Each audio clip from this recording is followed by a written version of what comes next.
OC crime, and 25 rogue officers in the rank of constable.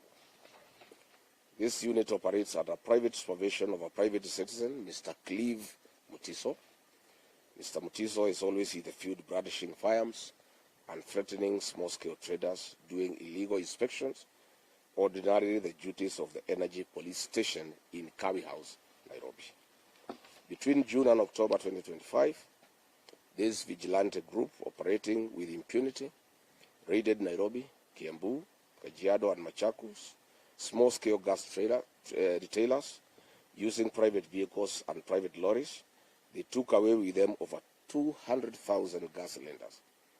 No single inventory was done, no OB entry was recorded, and nobody was taken to court. Where are these 200,000 gas cylinders? These overseers officers report directly to DIG Langat, and they are indeed untouchable. On March 10, 2025, EPRA, in a letter reference EPRA/PECP/SE/1/CO/PM, declared itself the sole enforcement agency in this sector. However, the vigilante group under DIG Langat and Mr. Mutiso get direct support from one Deputy Director of Surveillance and Enforcement, Major Retired Agostino Uma, who shares crucial intelligence and points of sale for the licensed small-scale traders. I'm aware that on 21st August 2025, the small-scale gas retailers in Kenya, who are over 500,000, wrote to President William Ruto on this matter under letter reference MBN/GAN/97/25. Again on 1st April 2026, under reference MISC/2026, they wrote again to President William Ruto. After these letters, the harassment has more than doubled. Hitherto, the pain is more. When Eliud Langat deployed this team to North Rift, Nyanza, and Western regions, they forcibly took away gas cylinders and vehicles and put them at the Kakamega police station. When they illegally wanted to prosecute the matter, the Office of the Director of Public Prosecution, via letter reference ODPP/KAK/CAM/1/069, dated 18th October 2025, stated that this operation was carried out without notice to EPRA and therefore improper per Section 11E of the Energy Act 2019. The above is just one of the cases of brutal and constant harassment, arbitrary and unlawful arrests, and unlawful enforcement procedures against LPG traders. It must be clearly noted that no LPG trader is against any regulations and laws. The question is harassment, arbitrary arrests, illegal seizure of gas cylinders, and extortion by DIG Langat and his militia. We note that when the current acting EPRA DG, one Dr. Okech, is seemingly overcompromised and accomplice or not in charge of EPRA, the raids have been intensified by Mr. Clive Mutiso and DIG Eliud Lagat. We have evidence that the seized gas cylinders are channeled to private and upcoming LPG enterprises owned by politicians and other state actors. One of these farms is in Kitengela, and Kenyans saw these gas cylinders during the Olkalau by-election, and your guess is as good as mine on who owns this enterprise. The people of Kenya are over 500,000 traders of LPG gas demand as follows: that the inhuman treatment and physical assault of small-scale traders by this vigilante group be stopped immediately, and the black site in Hurlingham, the illegal police station, be shut down forthwith. Number 2, legal action be taken against Mr. Mutiso, Deputy Inspector General Eliud Langat, the command of this ungazetted police station, and the 25 clandestine rogue police officers. Number 3, the 200,000 gas cylinders seized before they returned and to the affected traders compensated as per the law. Number 4, the rogue EPRA officers led by Major Retired Agostino Uma and the Acting Director General Ketch be investigated and prosecuted for abuse of office and subversion of regulations. 5, that the legal framework and guidelines in the trade of liquefied petroleum gas be observed and followed to the letter. Finally, we are adequately informed that this LPG gas harassment of small gas traders has more than it meets the eye.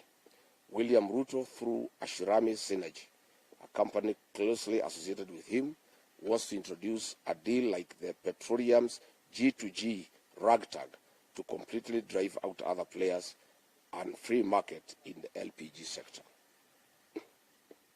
We are also aware of other commercial interests of William Ruto in the LPG sector. One, he owns Surge Energy Limited, a leading manufacturer of gas cylinders in Kenya, situated in Kitengela. This is where the gas cylinders for Olkalau are repainted and repackaged for distribution in Olkalau. Two, he owns Taifa Gas, a 45,000 metric tons liquefied petroleum gas, LPG import and storage terminal at the Dogo Kudu Special Economic Zone in Mombasa, now under construction. Mr. Ruto has given instructions to transfer the track and trace function from the regulator to eCitizen to allow the procurement and onboarding of the LARU, which he has purchased. For track and trace through eCitizens, we undertake the digital tracking of gas cylinders in the market. This contract is being awarded to DLARU, and we all know that William Ruto owns DLARU. Mr. William Ruto, please leave small-scale traders alone. You have taken too much. And again, we kindly ask you, how much is enough? The Kenya Integrated Election Management System. Kenyans, you'll bear witness that I have spoken to the IBC chairman, Mr. Erastus Ethekon, in my capacity as a leader in this country and as a responsible citizen on several electoral matters. I have advised him that IBC has had image and trust issues, and the people of Kenya for a long time know that. I've taken the trouble further and reminded him of the 2007-2008 inactions and actions of the then ECK, Electoral Commission of Kenya, and the resultant chaos and mayhem in the country. Bwana Ethekon knows how controversial his appointment was and to whom he pays his allegiance to. Nevertheless, the country has 55 million Kenyans. Mr. Ethekon has a choice to make: stand with Kenyans, the 55 million of them, or choose to burn this country. He lives around and he knows the people of Kenya. From the outset, Kenyans hold the view that his commission and himself are an appendage of William Ruto. And they are biased and do so to serve his political playbook. He has not spoken to this matter, and he will not, and you all know why. Mr. Ethekon is well aware that when he was named as IBC chairman, he lived in a rented apartment. Mr. Kimani Ichung'wah, the leader of majority, told a group of public officials that they procured a house for Mr. Ethekon in Karen at 200 million shillings. Mr. Ethekon is yet to respond to this matter. You are aware that on 11th August 2026, tender reference number IBC/OIT/01/2026-2027 for the supply, delivery, installation, testing, commissioning, support and maintenance of the Integrated Elections Management System, hardware, equipment and accessories was advertised and is to close on September 1st, 2026 at 10 a.m. You are all aware that Kenyans do not know is that the tender process and the result has already been preconceived and is awaiting rubber stamping to Miru MIRU Systems Company Limited of South Korea. Mr. Chairman Ethekon, it is within your knowledge and mischief that what is actually happening is a mundane public relations exercise to manage the other bidders and 55 million Kenyans. Mr. Chairman, you are aware that to facilitate this activity, IBC commissioners fired the procurement manager in IBC and installed a puppet to manage this tender. Mr. Chairman and your Vice Chairman, Fahima Arfat Abdallah, have been compromised as the drivers of this tender process against the concurrence and the wishes of the other commissioners. Mr. Chairman, this is not the first time I'm raising an alarm on your Vice Chairperson. You will recall that during the by-elections in Magarini last year, this same Vice Chairperson was largely involved in the malpractices, and I made the matter public.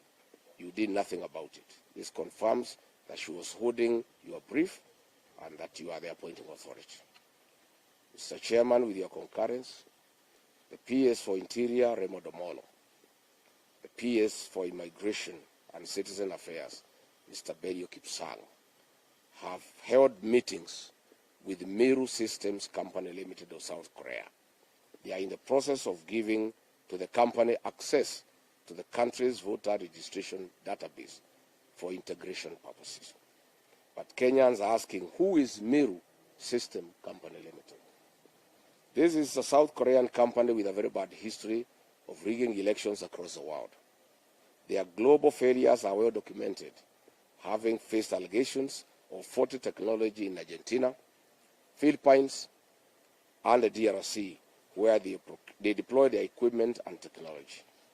In 2018, Meru Systems Company Limited supplied BVR kits to the Democratic Republic of Congo. Reports show that they delivered the election equipment 6 months late.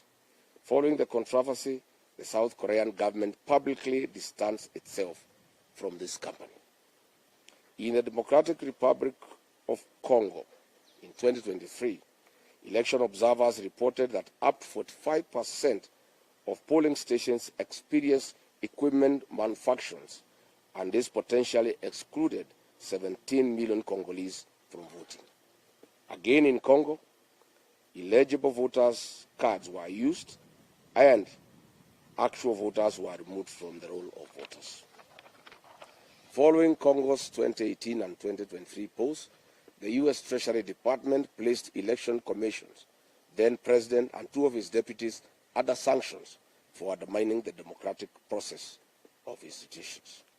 In 2024, in the Philippines, the mock elections conducted using Meru's technology encountered fatal flaws. Many organizations, especially human rights groups, rejected Meru's explanations, pointing to unresolved security and reliability issues. It is beyond discussions that Kenya would ever even imagine having such a vendor for our 2027 general elections. During the October 2024 parliamentary elections in Iraq's Kurdistan region, election monitors claimed that voting machines in up to 70 to 75% of stations malfunctioned by failing to properly record and transmit results. Iraq's Board of Supreme Audit raised red flags and warned the Election Commission about systems' credibility just days before the vote. Following the election, various political blocs in Iraq claimed the machines were hacked or manipulated, triggering widespread political tension and a mandated manual recount. The Meru plan in Kenya, as directed by William Ruto. Under the instructions of William Ruto, Meru Technologies has been instructed to prepare a new voters register and suppress voters from the following regions perceived to be against this regime. 1, Western Kenya; 2, Nyanza region, but in Kisii and Nyamira counties; 3, the Mount Kenya region; 4, Lower Eastern; 5, Nairobi; 6, Taveta and Namu; 5, Rift Valley in Nakuru, Laikipia, Kajiado, and Narok. We appeal to our development partners and embassies accredited to the Republic of Kenya to take note of this threat to Kenya's electoral democracy. The company should be banned and never allowed to manage any election or supply its equipment and technology to this country. I would like to challenge IBC to confirm if the technical specifications in the tender have not been specifically crafted and tailor-made around the profile of Meru Systems technology. The IBC must tell Kenyans whether this procurement process is in line with provisions of Article 227 of the Constitution and Section 60 and 61 of the Public Procurement and Asset Disposal Act. Further, we are asking, what was and is the role of the Cabinet Secretary for Mining, Ali Joho, and Vice Chairman of IBC Commissioner Fahima Arfat Abdallah in this tender process? Can IBC produce documentary evidence showing who drafted the technical specifications for tender number IBC/OIT/01/26/27, including all internal committee meetings, technical working papers, market surveys, approval records, and explain why the specifications mirror the capabilities associated with a single supplier identified in the market, rather than being expressed as performance-based and vendor-neutral requirements. Before publishing the tender, what market analysis did IBC undertake to establish the multiple qualified manufacturers or system integrators could realistically satisfy every mandatory technical requirement, and how many suppliers were identified as capable of meeting the specifications without requiring exceptions or waivers? How come and why did the IBC formulate mandatory experience and qualification requirements that absolutely correspond with the operational history of Meru Technologies, instead of adopting proportionate, objective, and outcome-based eligibility criteria as required under the Procurement Act? And what technical justification exists for each restrictive qualification? What a clever coincidence, Mr. Ethicon. How come and why does the tender document contain numerous provisions requiring IBC to insert, specify, or determine technical standards later, which stimulously imposing rigid mandatory requirements elsewhere? And how can bidders prepare comparable and responsive tenders where essential specifications remain undefined or internally contradictory? Why did the IBC require a tender security of 30 million shillings while failing to disclose sufficient information regarding the quantities, commercial scope, estimated procurement value, or the budgetary basis necessary to demonstrate compliance with Section 61 of PPADA, and how are bidders expected to assess commercial risk under those circumstances? Finally, given that the Constitution requires procurement to be fair, equitable, transparent, competitive, and cost-effective, what safeguards did IBC implement during the drafting stage to ensure that no manufacturer's proprietary, architecture, certification profile, or product ecosystem, including that associated with the Meru systems, was embedded into the mandatory specifications in a manner that excluded otherwise qualified competitors? Kenyans should also be made aware that William Ruto's captured parliament has deliberately delayed the passing of the Elections Amendment Bill 2024 that contains provisions that touch on technology. Specifically, the bill proposes that the supplier of KIMS technology must grant IBC intellectual property rights and ownership over the system. Senate passed the bill, but it has been pending in the National Assembly. We all know why. It is also not lost on Kenyans that recent changes in the ownership of Delaru Kenya Limited is directly linked to the ongoing electoral fraud that will be deployed in August 2027. Delaru Kenya Limited is a security printer with the technical capacity to print election materials locally. I am persuaded that William Ruto's recent investment in Delaru Kenya Limited is part of the rigging game plan that has now been put into play. No wonder, despite all the indications from independent scientific polling and intelligence assessment that show a William Ruto loss, he is confident that he'll whitewash any opposition and extend his kleptocracy for a further 5 years. Vulnerable and defective electoral voting technology threatens electoral transparency and the credibility of an electoral process. Any attempt to change the election management system technology less than 11 months to the 2027 general election is a recipe for failure and chaos. The real mischief of IBC, as directed by William Ruto, is to interfere with the voter register during the digital migration of data from the smartmatic KIMS to the middle technology kits. This they intend to do the last minute so that there is no room for corrections. This will cause massive vote rigging and voter suppression in some areas. Good people, that is what we needed to say about the harassment of small-scale traders in LPG gas trade and the attempt to bring this technology from South Korea that has failed everywhere, and specifications are tailor-made. And I've been told that the technology will cost 6.5 billion, up from the 4 billion the current system is charging, creating a 2.5 billion bribe to the IBC commissioners and their cronies. Kenyans must resist this. Finally, I want to say, I want to go to Kikuyu constituency. The last time I was there, Kimani Ichung'wah unleashed violence on the people of Kikuyu, and the police were part of that violence. I'm told Kimani Ichung'wah was having a meeting this morning at 5 a.m. with the Dagoretti South MP, Mheshimiwa Kiari, to plan on how to attack the people of Kikuyu.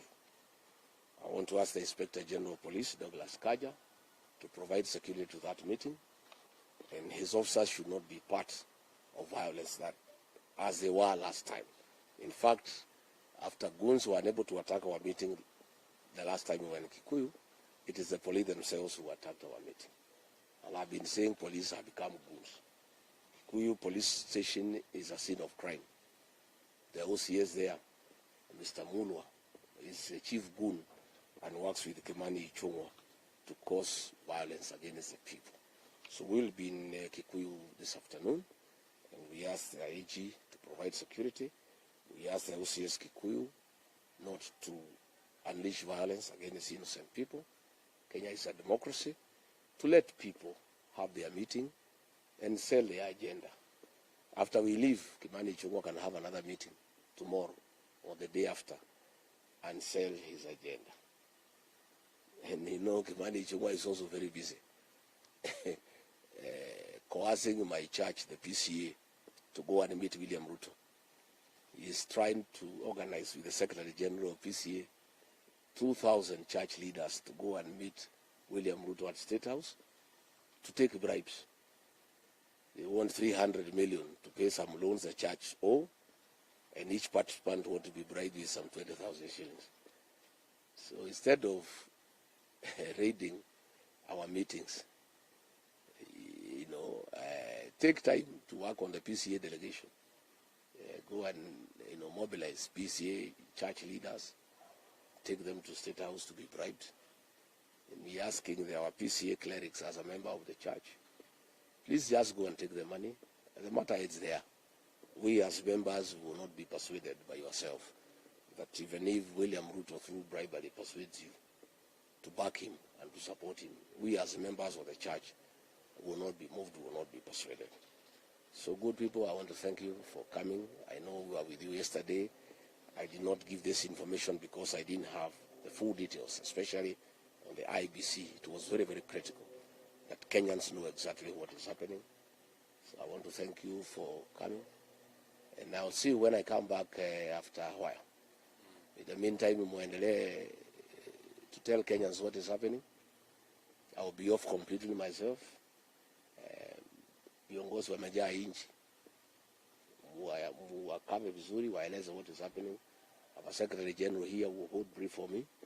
When he calls you, please come, so that they can keep the fire burning, and we can continue telling the people of Kenya what is happening. You want to add something? Sasa? Yes. Yes.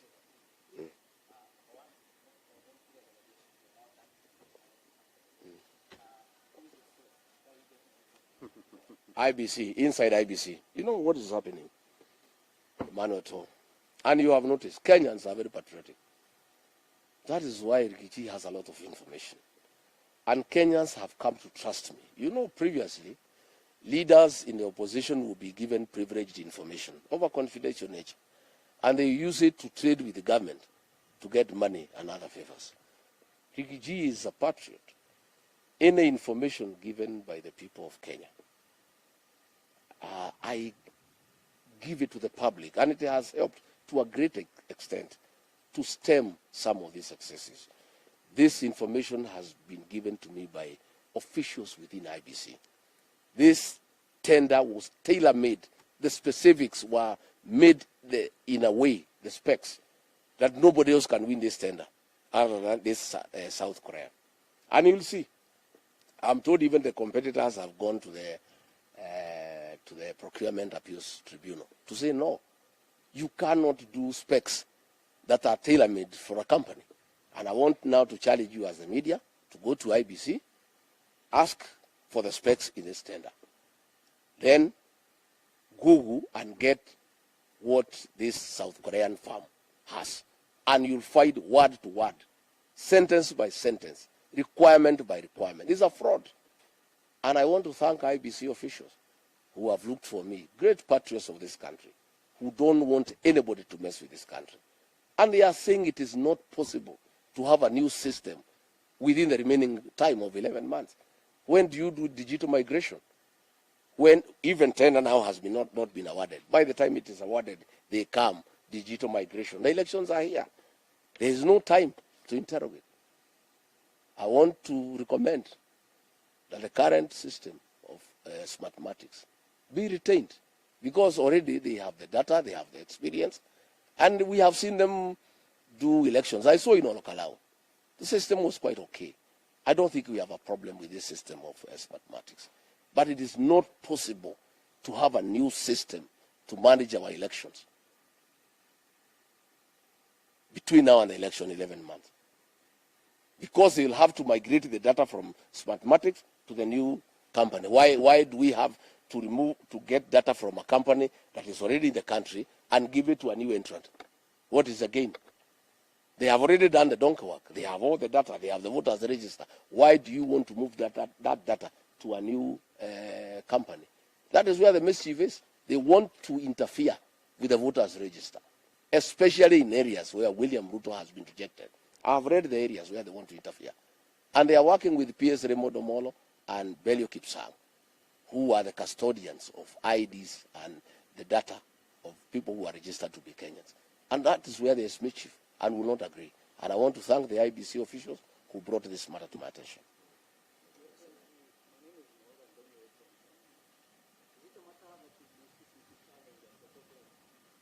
Yes, we'll see how it goes. If they insist of awarding this tender to this company, we'll challenge it, because it's not going to happen. We will not allow it. Because it's totally absurd. And you can see the intention. It is clear that it is, and this is a company that has failed in every country they have been.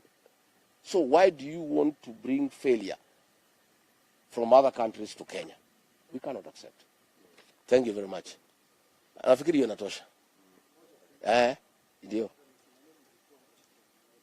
Yes.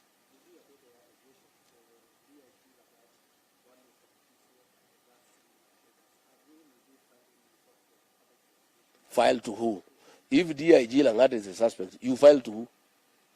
You can only talk to the Kenyan public. Utashtaki DIG Lang'at kwa nani? Yeye hata ndio mkubwa ya Kaja. Kaja is the IG, but he takes orders from Lang'at. Where will you report Lang'at? You know what happened in Central Police Station, where somebody is in court after he gave his instructions. Nothing was done to him. Alirudishwa kwa ofisi. So sisi kazi yetu ni kushtaki hao kwa raia. Lakini next year tutapeleka hao kotini. Lakini for now we report them to the Kenyan people. Asanteni sana, thank you very much. Asante. Yana natosha hiyo. Tosha hiyo, tosha.